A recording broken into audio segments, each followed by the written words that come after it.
I am Ethan Cross, and I am coached to win.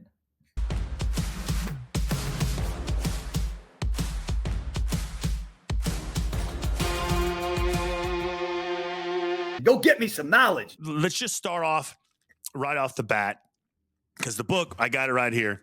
Okay, it's called Chatter. The voice in our head, why it matters. So you tell me what chatter is. So, chatter is the dark side of your inner voice. And in order to understand what it is, we first have to talk about what the inner voice is. Because that's one of these terms that, it's really interesting.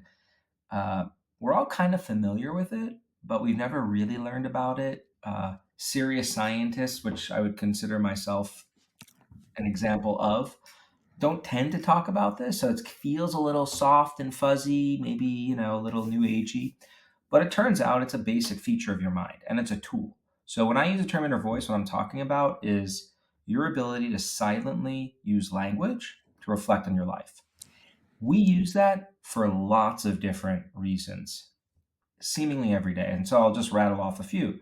Um, One of my favorite examples of one of its basic functions is when I go to the grocery store and my wife tells me what to get. Typically, I get there and I forget what she told me to get. And so I pause and I think to myself, what was I supposed to get? And then I repeat the list in my head: cheese, eggs, salmon, Bread. bread, right? Chocolate chip cookies, Yeah. Pepto Bismol, whatever, right? Like I'm doing that silently in my head. Your inner voice is part of our memory system. So we have this specialized system in our head for just keeping information active. How old are you? I'm Oh, 53. you're I'm 50. 53. Yeah. Okay. So your hair's a lot doing better than mine, but all good. Well, I've had some help with my hair. All right. That made me feel a little bit better. But you can remember pre-phones. Like how would you remember someone's phone number in college when you wanted to, like, you'd repeat it in your head, right? Yeah, you memorize it. Memorize it, 21090. So that's your working memory system. And your inner voice is a critical part of it. That's one thing it helps you do. I bet you've given a bunch of pep talks in your life to other teammates, your kids' teams, and so forth. You ever think about what you're going to say before you give those talks? Like go over what you're going to say in your head beforehand? Yeah, of course.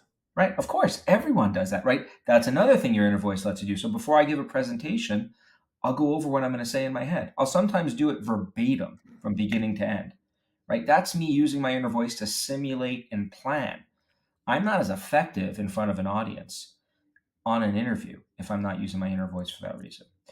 Let's move to one of my favorite topics, yours too, I'm guessing: self-control and motivation.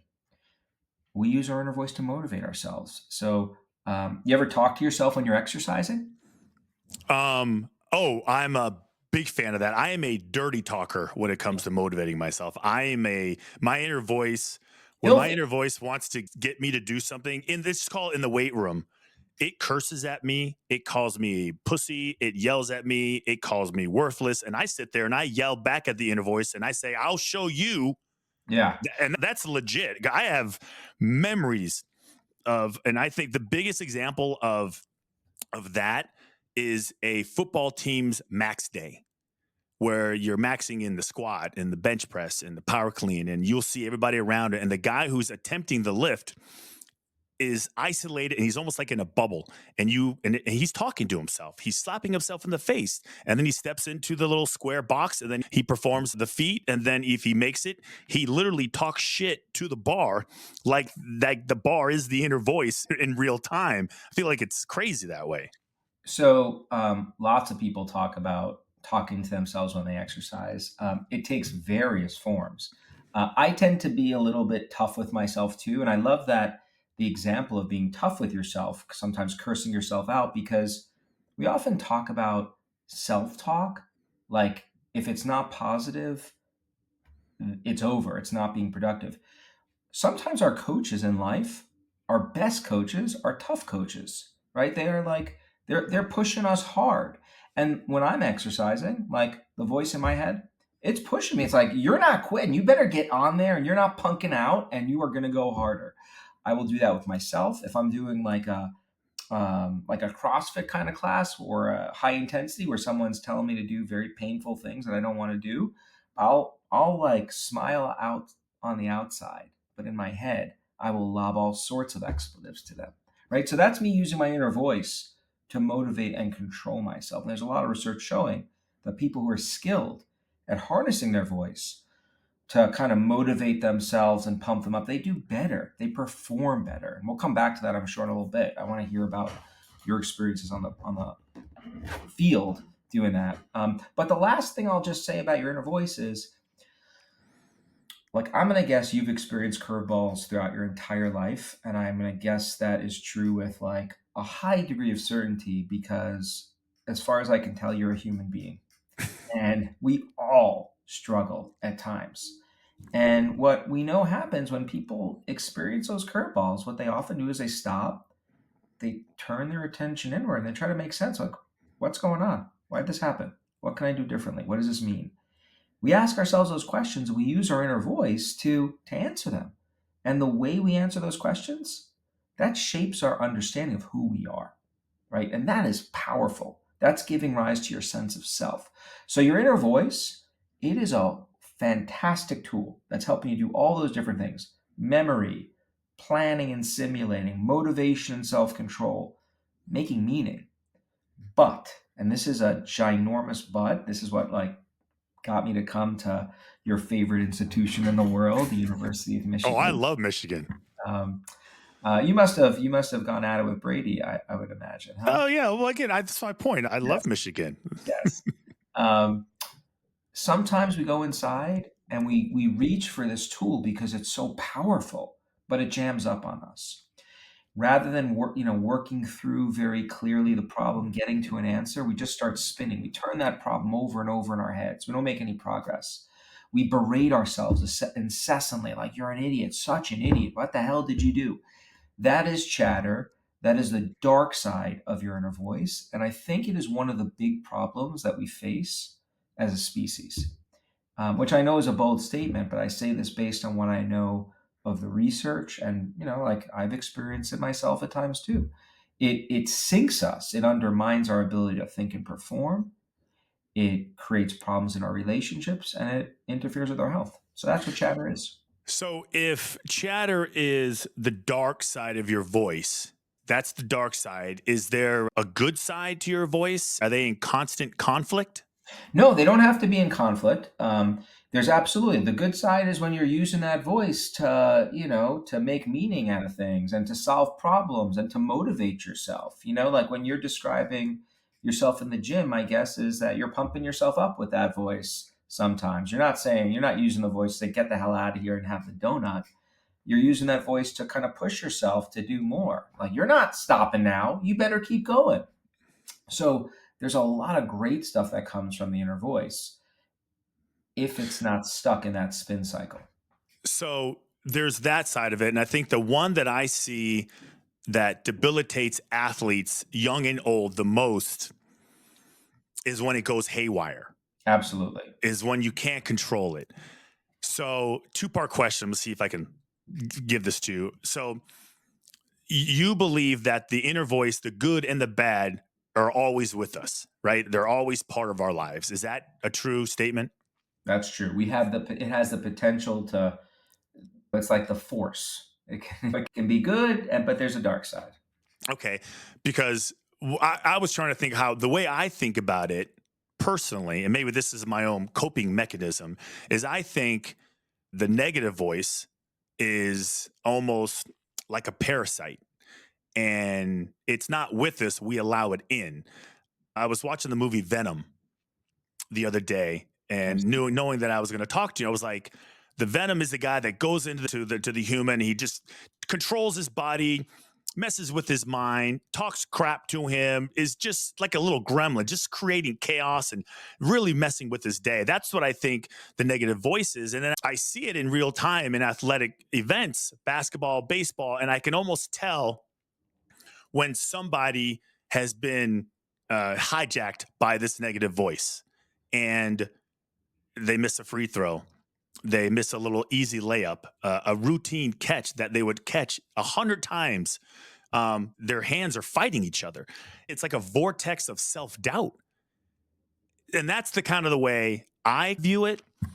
because I think of it as like a battle. Like once it gets in, you have to fight to get it out. But I don't think you see it the same way. No, I don't. What you described is when chatter is in full effect, like it is taking over, it is in the driver's seat. You don't feel in control. Some other force is, and it's leading to all the kinds of outcomes we see, like choking. We call that paralysis by analysis. Like baseball players call it the yips. Golfers call it the yips. There was a free throw kicker, I think last year, the year before, like missed these wide open, not free throws, extra point kicks, right? Yeah. Like, we see it across sports, the twisties with Simone Biles. So Yeah. everything you are describing completely resonates, and we understand like how that arises actually.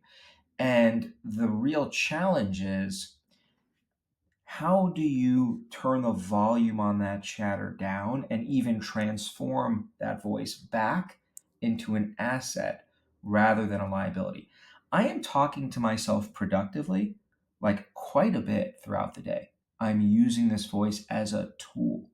Before a presentation, which for me is like, I did something the other day, it was about 1,000 people in the audience. And I've done these things countless times before. I still get some butterflies. I use the voice to motivate. Man, you've done this thousands of times before. You got this. This is not going to be a problem. So there, I'm using it as the pump up tool.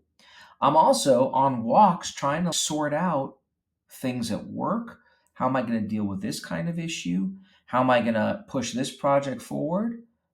I'm using the voice there to tell stories, to like move my life forward too. So that's where we want to be with the voice. What we don't want to be is the self critique, like, you suck, you're never going to do this, like, not good.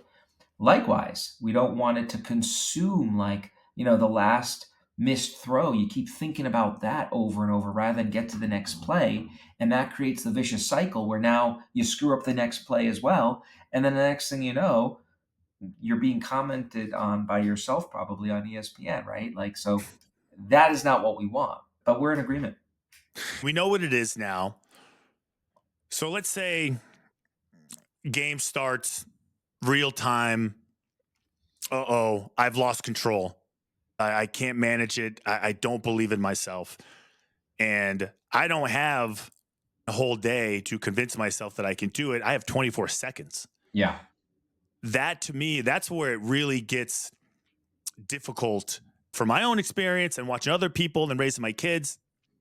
Is there anything that you can do in real time other than just make a play? Because I always thought just making a play was the quickest remedy to removing it. Okay, I can do it. There's proof. I caught a pass. I made a block. I hit the ball. I caught it. Yeah. Right. It quickly changes. Is there a quick fix, or do you just have to ride it out?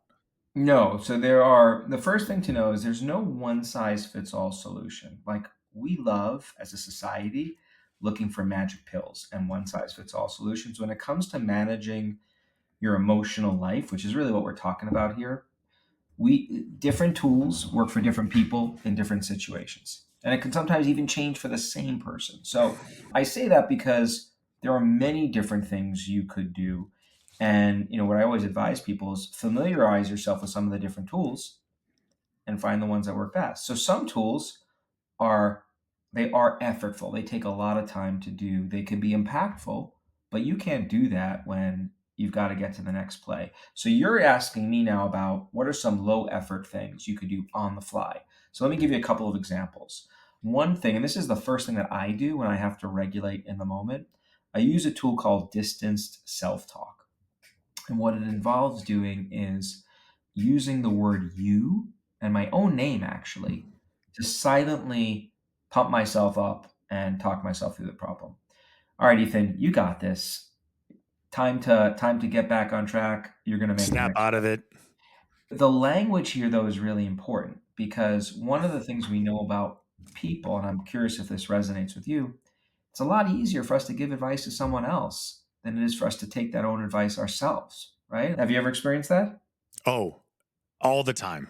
Right? Like, All, it's a truism. We're all at some level these giant hypocrites. We can tell our kids and our students and our friends to do things, yeah. and then we go and we screw it up ourselves.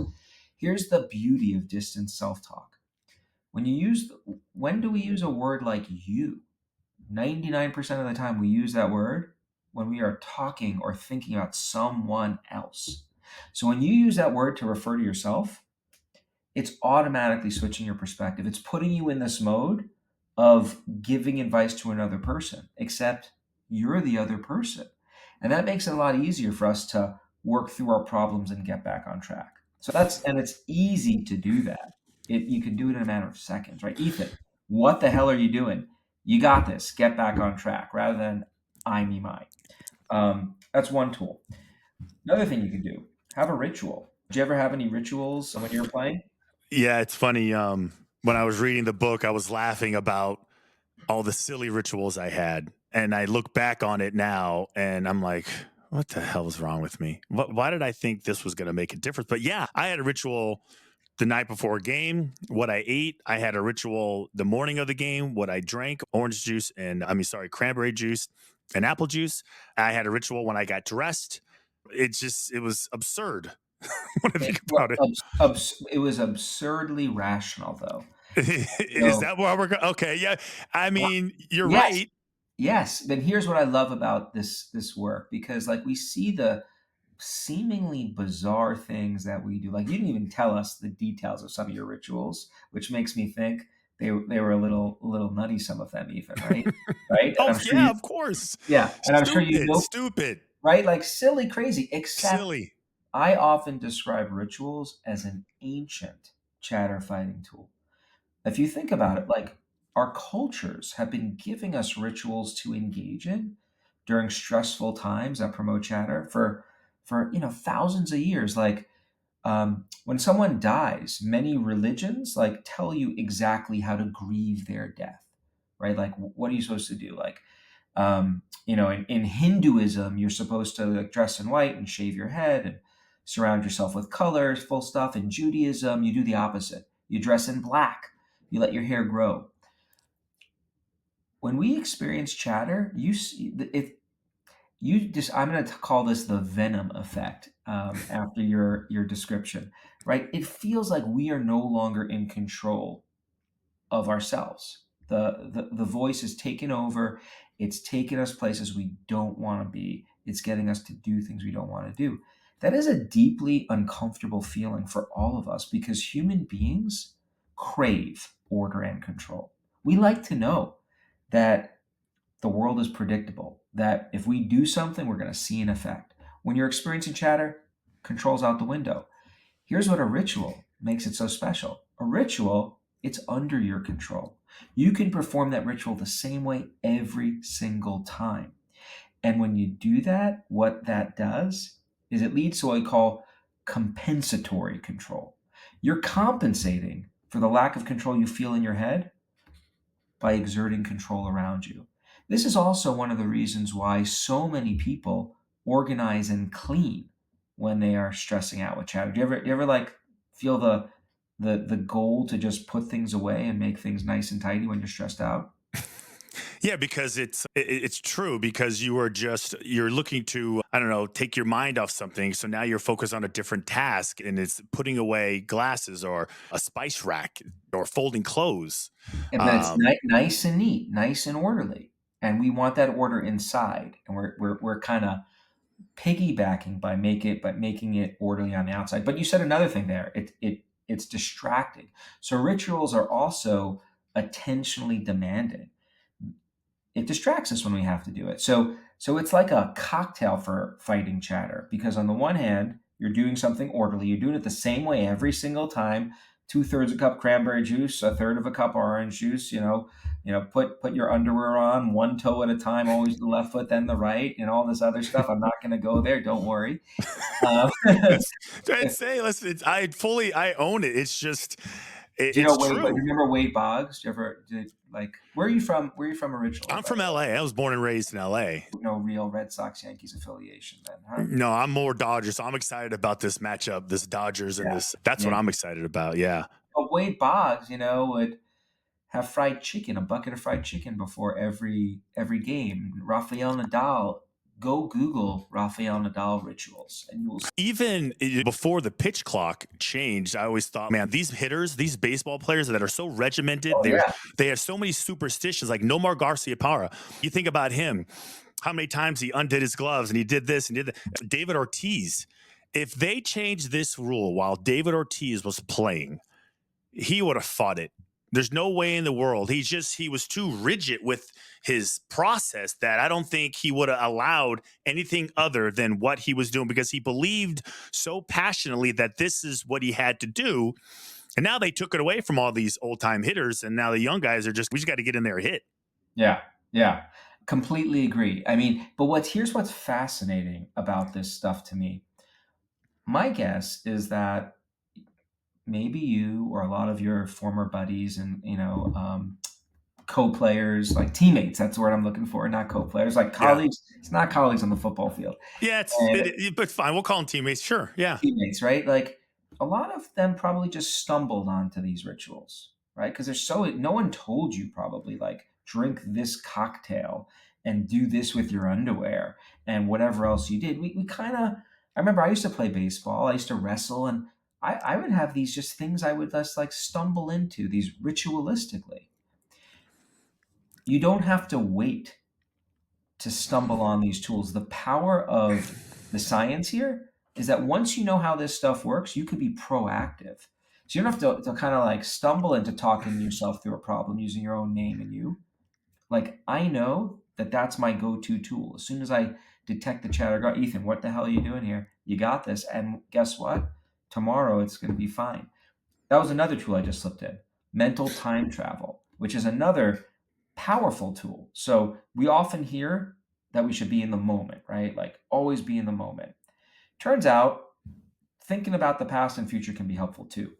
Um, one of the things that happens when we experience chatter is you zoom in on the worst parts of it, like, oh my god, what happened? I screwed up, whatever it is.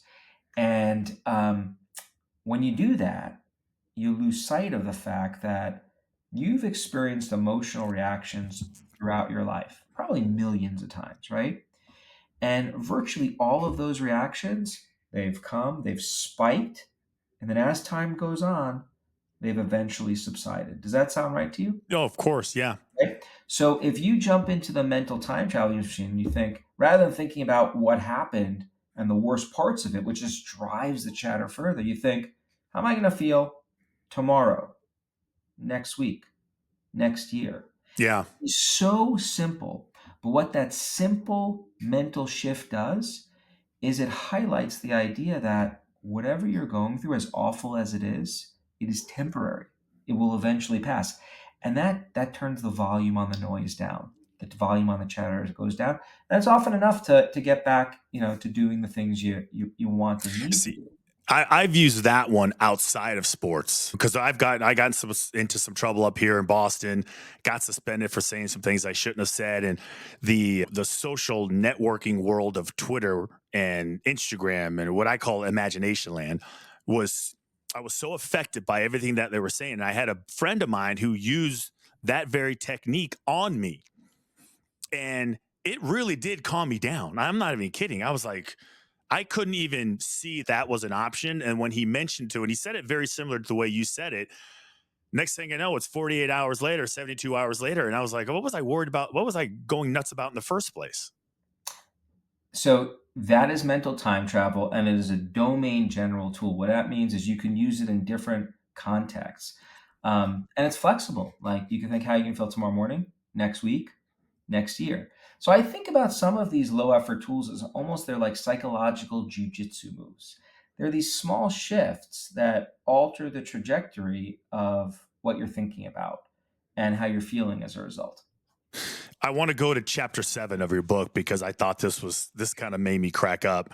And the title of it is Mind Magic.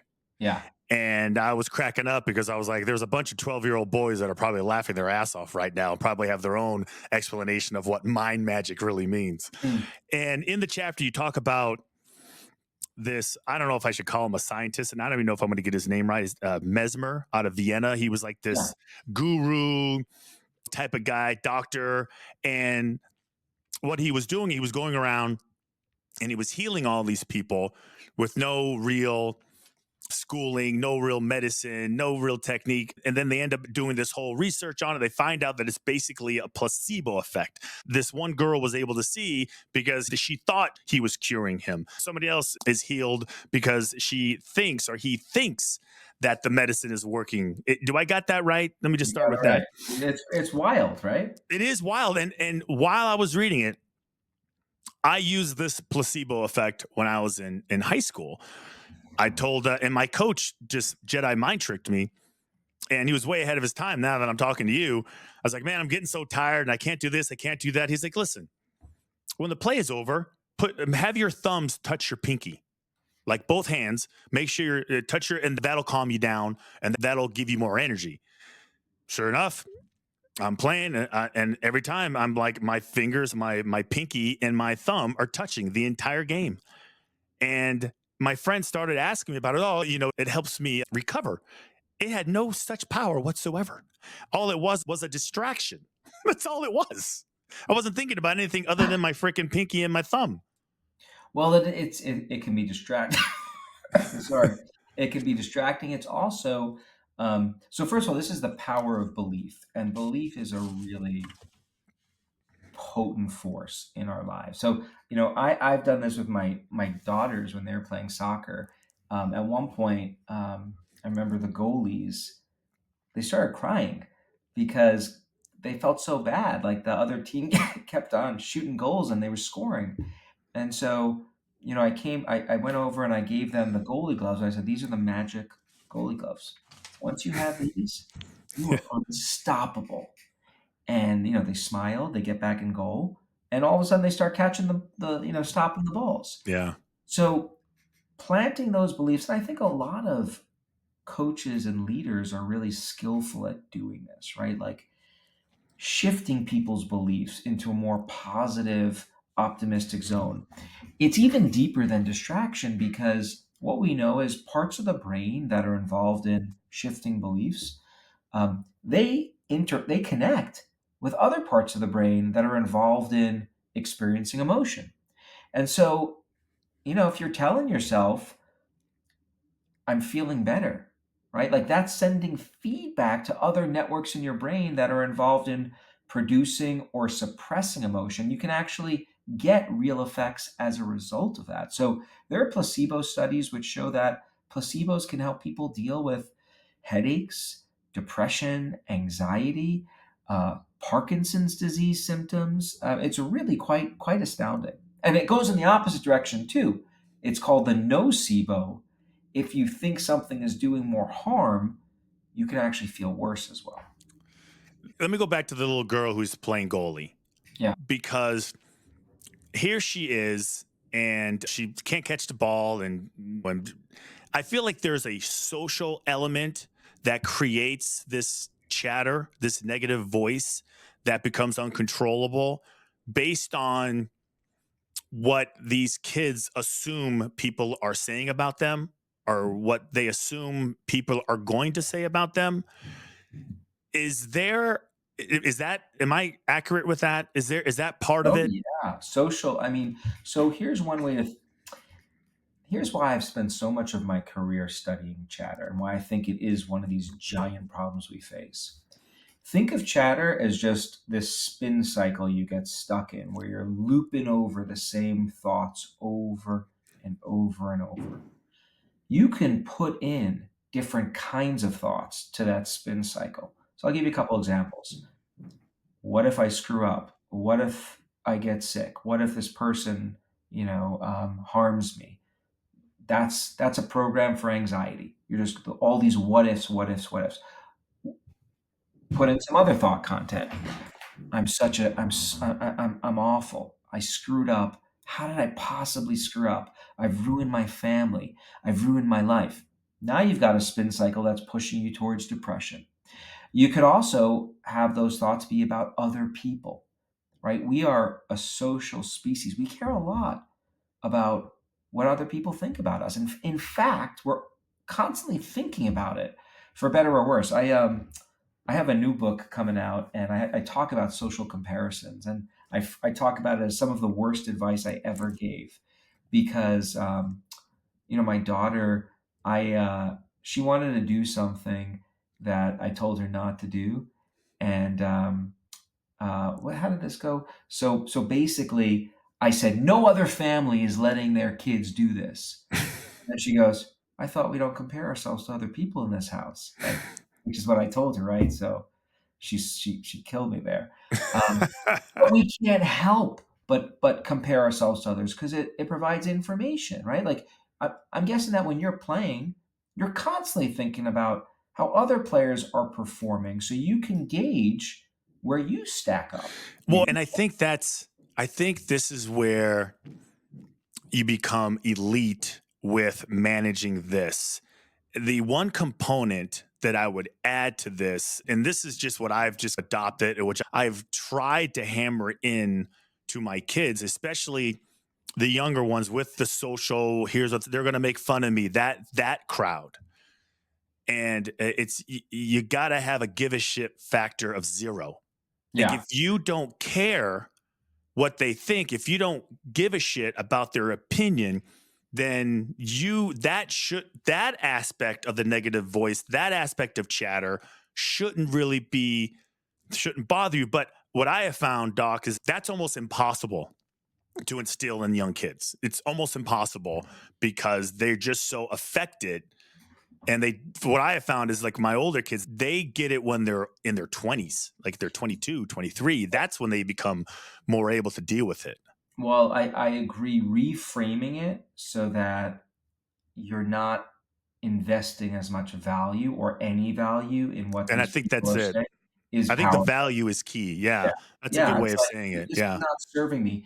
My advice, though, with your respect to your younger kids, and this is true for all listeners, is keep on telling them these things because something interesting happens with respect to parenting, which is you tell your kids stuff, they roll their eyes, they say you're annoying, and then, like 5 years later or 5 months later, they do what you told them. So this happened to me. My oldest daughter, she dives, Club Wolverine over here in Michigan, and diving's no joke. Like you go to the high dive, Scary. and it's really Scary. scary, Yeah. really scary, Scary. right? Yeah, That takes a lot of courage.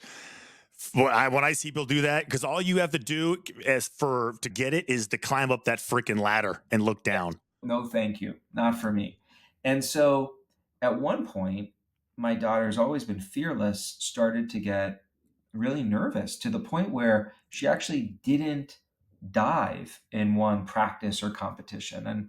And she told me about it. It was clearly affecting her. And so I was like, well, Maya, why don't why don't you try like developing a little ritual? Say something to yourself, take 3 deep breaths, pound your hands 3 times, and then, tell yourself, Maya, you got this. So I'm literally just drawing from the scientific toolbox of chatter tools. And she then says, "Oh, you're so annoying. Leave me alone," and goes away. And then so I back off a little bit, and then about a week or two later, she's so excited. She's like, "Dad, I did the dive." I go, "Oh, that's awesome, sweetie. What did you do?" She's like, "Well, I got up there, I took 3 deep breaths, and then I said, 'Maya, you got this,' and I just did it." And I was like, "Parent win." So Wow, look keep at on, you. yeah, Look yeah. at you with the gold star. You got the gold Hey, star. I'll take every one of Oh, those I'm gold with you. stars. I'll take. I I, mean, yeah, I'm with you, man. Those little wins, they're that's the type of huge. stuff that I run upstairs. I'm like, guess what? That's right. Exactly. Yeah. Exactly. But I let tell me. you what, Oh, go ahead. you go ahead. No, I got nothing. Go ahead. I was just going to say one more thing because we've just been talking a little bit about parenting and things we tell other people. Other people can be a really powerful tool for helping with chatter, or they can make it worse. And we often don't ever get taught how to help other people. And it's actually not as complicated as you might think. And so I'll just say there are 2 steps to being a good chatter advisor to someone else. This could be a teammate, it can be a child, it can be a loved one. Step one, listen to them. Like, people want to feel heard. They want to feel validated and empathized with. Like, you're not, you know, it makes total sense that you would feel this way after what happened. So let them talk about the emotions a little bit. But then once you learn about what they're going through, try to help broaden their perspective. Get them to look at that big picture, like your friend did with you, right? And said, hey, how are you going to feel about this next week, next month, next year? Two steps to providing good chatter support. First, you listen, and you always start by listening and letting the person get it out a little bit. And then you shift to broadening their perspective. You got to do both of those things. Yeah, I love chatter support because I think that was one of the chapters that I actually wrote some notes on. And I put down, and I don't know if you said this or if I came up with it on my by myself. Holy cow, if I did. It was based off of this chatter support is if you want to save money on a therapist because you don't have the funds, get yourself a good friend and then Mm. you'll have your chatter support. I feel like that is so paramount. Have a good friend. It's so key. Hey, I don't really want to know how you're doing. I just need to tell you this. I need to vent. I think that's key too. And a lot of people spend their whole life and they may have maybe two friends that they cherish for the rest of their life. I always feel, man, if you can have a couple good friends, then you'll never need a therapist. I mean, friends can be just, I mean, having the right kinds of friends who know how to listen and advise um, can be absolutely, just a game changer. Clearly, there are some cases in which, if it goes to the deep end, the chatter, like, you should talk to a therapist for sure. But for so many of the just curveballs that are endemic to life that we sometimes get a little stuck on, I am so grateful for having that advisory board, that chatter advisory board. And I've got Yeah. a great network. Oh, I like that. I like that. I'm going to build my own chatter advisory board. I'm going to start a text thread There you go. and just listen. This is for all of us. This is only for chatter. So don't bring up any other issues of games that you like. And this is just for this. That's actually, that's a pretty good little recovery hack, Doc. Yeah.